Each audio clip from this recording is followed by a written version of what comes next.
اعجاز صاحب یہ آپ نے ڈسکس کرنا تھا, یہ بات ہوئی تھی نا کمیٹی میں کہ اس کی حوالہ دیا جائے گا گنڈا پور صاحب کو اس بات کا؟ نہیں, یہ گنڈا پور صاحب نے 3 مرتبہ تو کمیٹی کے اندر کمیٹی میں تیسری میٹنگ میں بات کہی تھی یہ والی بات گنڈا پور صاحب نے, یہی والی. ہاں بالکل, میں اپریشیٹ کرتا ہوں اس بات کو, یعنی کہ جو انہوں نے اس کو آن کیا ہے اور ڈس آن نہیں کیا جس طرح باقی جماعت, یعنی پبلکلی ہمارے پروگرام میں پہلی مرتبہ کہی, ورنہ کمیٹی میں 3 مرتبہ کہہ چکے ہیں وہ یہ بات. ہاں بالکل, انہوں نے میرے خیال میں دوسری میٹنگ میں بھی کہا تھا, تیسری میٹنگ میں بھی کہا تھا, اور علامہ صاحب کو بھی اس بات کا پتہ ہے کہ انہوں نے یہ بات کہا کہ بھائی وہ نادانی ہوگی, ان سے گمراہ ہو گئے یا گمراہ کر دیا گیا, ان کو وہ سزائیں نہیں ملنی چاہیے اتنی سخت, لیکن سزا ضرور ملنی چاہیے انہیں. تو آپ نے ان سے کہا نہیں وہ آج فیصل گورنر کے بھی, اب میں یہ سوال علامہ صاحب سے پوچھنے کی ضرورت نہیں کر سکتا اس کے کانٹینٹ کی وجہ سے, گورنر کے پی نے کہا جی علیم گنڈا پور صاحب جو ہے وہ اندر اچھے بچے بنتے ہیں اور باہر آ کے ریمکس گانے لگا دیتے ہیں, یعنی کہ تھوڑا مسئلہ اپنی طرف زیادہ ڈال دیتے ہیں. تو باہر تو وہ فالس فلیگ ہے پی ٹی آئی کا موقف, تو یہ فالس فلیگ تھا 9 مئی. نہیں, میں سمجھتا ہوں کہ سب سے سیریس جو مذاکرات کو آگے لے جا سکتے ہیں نا, اور اگر ان کا رابطہ ہے تو میں سمجھتا ہوں بہت اچھی بات ہے کہ ان کا رابطہ ہے اور بڑے پازیٹیو ہے. اور میرا خیال ہے اگر گنڈا پور صاحب کو خان صاحب کے ساتھ ایک دن کے لیے چھوڑ دیا جائے وہاں پر, تو یہ کچھ نہ کچھ بیچ میں سے نکال کے ضرور لے آئیں گے. اچھا, ایک دن عمران خان کے ساتھ علیم گنڈا پور صاحب کو چھوڑ دیا جائے کہ وہ سہیل بڑھائی, مطلب ٹائم کچھ ملے نا, مطلب میٹنگز 1-2 ہو جائیں, اور وہ یہ بات کہتے بھی ہیں کہ ہم جا کر بات کریں گے اور ہمیں ایسی جگہ پر بٹھایا جائے جہاں پر یعنی کہ کلی فضا ہو. تو میرا خیال ہے کہ ان سب جو ہے علامہ صاحب, اسد کیسر صاحب اور گنڈا پور صاحب اور تو سلمان اکرم راجہ صاحب تو خیر لیگل بات کرتے ہیں وہاں پہ, یہ بڑے پازیٹیو تھے سارے کہ ہاں یار بات آگے چلنی چاہیے. جس طرح وہ کہہ رہے ہیں, تو جمہوریت کو اگر ہم نے اس ملک کے اندر لے کر آنا ہے اور جمہوریت کے لیے جب بات کرنی ہے تو پھر بیٹھنا پڑے گا, فلیکسیبلٹی دکھانی پڑے گی, تھوڑا کچھ لو کچھ دو کرنا پڑے گا, پھر ہم آگے چل سکیں گے. ورنہ دیکھیں میں یہ ایگزامپل دینا نہیں چاہتا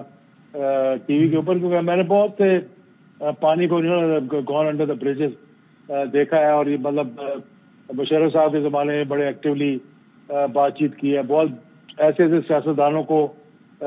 ملا ہوں جنہوں نے مجھے کہا کہ یار ہماری ملاقات کروائیں کسی طریقے سے, اور جب میں ان کو بتانے گیا ہوں کہ معاملات ہیں اس طرح تو میرا ہاتھ پکڑ کے کھینچ کے کہتے تھے کہ یار ہماری ملاقات تو کراؤ. اب میں ان کے نام لوں گا تو مجھے دکھ بھی ہوگا اور مطلب افسوس بھی ہوگا یہ بات کرتے ہوئے. تو اس لیے تاریخ کی کتابوں کے لیے ایک بتا دیں نام کو. اسٹیبلشمنٹ ہماری دشمن نہیں ہے. دیکھیں اسٹیبلشمنٹ بھی پاکستان کے ایک ریئلٹی ہے, ایک حصہ ہے, سیاست کا بھی وہ ایک حصہ ہے, ملکی امور کے اندر بھی ان کا ایک حصہ ہے, جس طرح پینٹاگون کا ہے, جس طرح رو کا ہے. لیکن یہاں پہ ذرا تھوڑا سا ایکسپوجر زیادہ ہو جاتا ہے. تو میں نے یہ کہا تھا جب 93 میں, مجھے یاد ہے میں نے آرٹیکل لکھا تھا, آپ اٹھ کے دیکھ سکتے ہیں اس کو, اپنا انگلش کا آرٹیکل تھا, میں لکھا تھا کہ national security council should be formed, reason being کہ پاکستان کے جیو پولیٹیکل اسٹریٹجک جو ایشوز ہیں, خاص طور پہ کشمیر کا, نیوکلیئر کا, افغانستان کا اس زمانے میں, تو یہ سارے کے سارے جو ہیں اس میں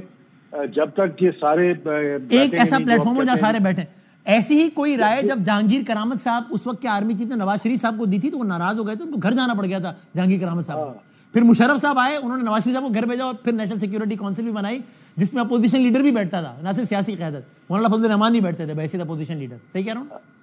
تو اس کے بعد بھی جو اے پی ایس کے اندر ہوا اس میں بھی سارے بیٹھے آپس میں, گفتگو بھی نہیں کرتے تھے, آرمی چیف بھی بیٹھے اس کے اندر. ہاں سو علامہ صاحب اب ذرا اس کو آخری 3-4 منٹ میں بتائیے گا, یہ آپ کی بھی رائے ہے کہ آپ بھی خان صاحب کی خدمت میں عرض کریں گے کہ سرکار اگر ہم نے سیاسی برادری کو اس ملک میں سول سپریمیسی کو مستحکم کرنا ہے تو اس کا ایک عنصر یہ بھی ہے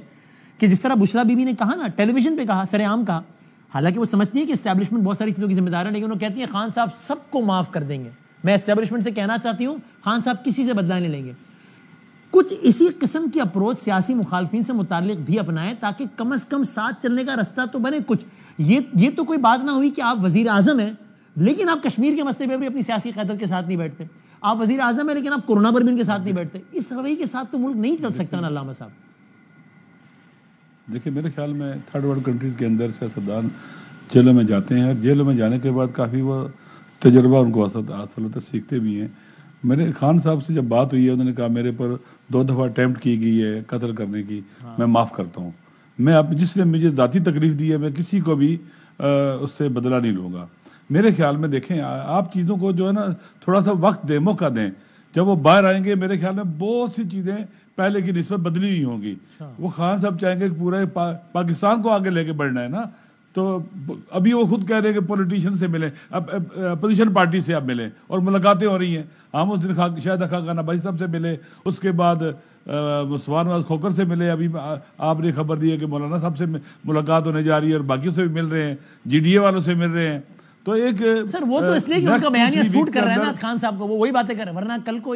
آج بھی وہ جو سیاسی مخالف ہیں ان سے ملنے کے لیے تو وسعت نہیں دکھا رہے نا۔ میری بات نہیں، دیکھیں میرے خیال میں اس کو بھی نیک شگون سمجھنا چاہیے کہ اپوزیشن بھی اکٹھی ہو رہی ہے، مل رہی ہے آپس میں، اور جب اکٹھے ہوں گے ملیں گے، ڈفرینٹ اوپینینز ہیں، اور جب ان کے اکٹھے ہو کے کوئی فیصلے کریں گے اور لائے عمل بنائیں گے تو پاکستان کے لیے مفید ہوگا اور بہتر ہوگا انشاءاللہ العزیز۔ تو میرے خیال میں اور پھر دوسرے مرحلے میں ممکن اپنے سیاسی مخالفین کے لیے زیادہ چیزیں بہتر ہو جائیں گی، زیادہ بہتر ہو جائیں گی، اور پھر دوسرے مرحلے میں شاید مخالفین کے لیے بھی وسعت قلبی پیدا ہوگی ان کے دل میں، خان صاحب کے دل میں۔ ان کے اندر بھی تو نا جو ملاقات ہی ہماری نہیں کرا سکتے ہفتے کے اندر، 10 دن کے اندر۔ بات وہی ہے، پروڈکشن آرڈر جاری ہوا ہے، ہمارے سینیٹر کو نہیں لے کے آتے سینیٹ کے اجلاس میں۔ صحیح ہے، فائنل ورڈ کامران۔ آپ دیکھیں میری سیکورٹی بھی واپس لے لی ہے، اچھا وسیم بادامی، انہوں نے میری سیکورٹی واپس لے لی ہے۔ یہ کیا کر دے، انسان ہنستا ہے بعض اوقات، یہ کیا بچگانا، بچوں کے ہاتھ میں سارا کچھ پاور ہے۔